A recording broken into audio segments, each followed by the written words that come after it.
The invitation was wrapped in red velvet, delivered to my door with no sender, no explanation.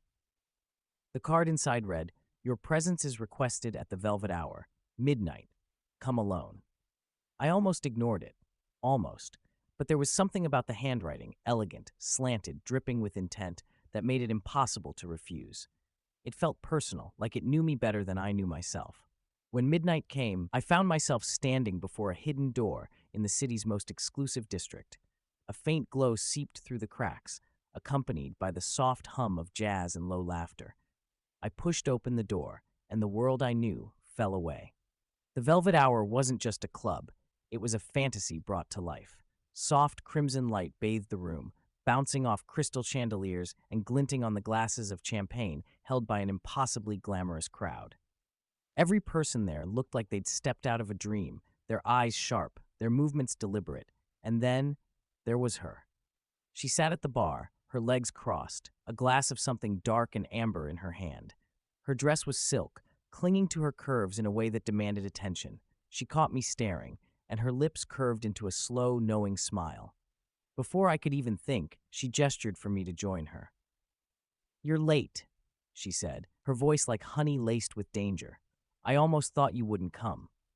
I didn't realize I was expected, I managed, my throat suddenly dry. She laughed, a low, throaty sound that sent shivers racing down my spine. "Oh, you were expected," she said, leaning in close. Her perfume was intoxicating, something smoky and sweet. "I've been waiting for you." Before I could ask what she meant, she slid a key across the bar. It was small, silver, and warm to the touch. "Upstairs," she whispered. "Room 13. I hesitated, my pulse racing. "Why me?" She tilted her head, her dark eyes sparkling. "You'll find out soon enough, if you're brave enough to follow." I stood, every nerve in my body alight, and made my way up the winding staircase.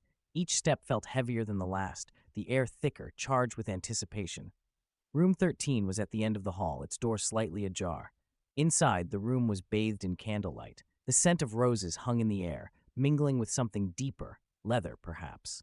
She was already there, waiting, her dress gone, replaced by something more daring, more deliberate.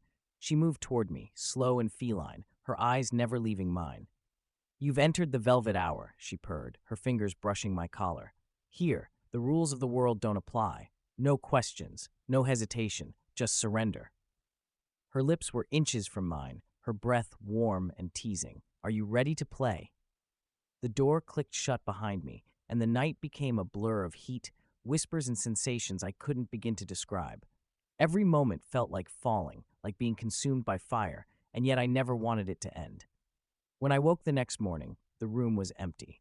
No candles, no roses, no sign she'd ever been there.